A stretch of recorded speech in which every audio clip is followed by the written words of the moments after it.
சொல்லலாம்.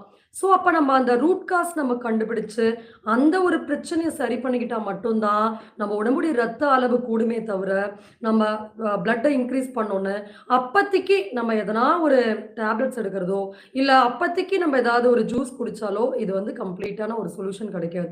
ஸோ, முதல்ல நம்மளுடைய உடம்புல இந்த மாரி ரத்தம் கம்மியா இருக்குன்னா, அதற்கான காரணம் என்ன?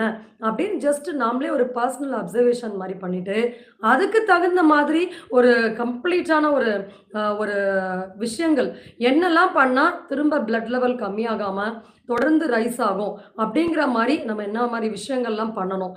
அத பற்றி தான் நம்ம முற்றிலுமா இந்த பதிவுல பார்க்க போறோம். சரி, ரத்தத்துடைய அளவை அதிகப்படுத்துவதற்கான 3 விஷயங்கள் இருக்கு. முதல்ல பார்த்தீங்கன்னா, நம்ம எதெல்லாம் ரத்த உற்பத்தி அதிகப்படுத்தும் அப்படின்னு சொல்லி தவறா சில உணவுகள்லாம் சாப்பிட்டுட்டு இருப்போம். ஸோ அதெல்லாம் என்ன ஆகும், இன்னும் அதிகமான இன்டைஜஷன் கிரியேட் பண்ணும். இன்டைஜஷன் அதிகமாக ஆக நம்ம ரத்தம் ரத்தம்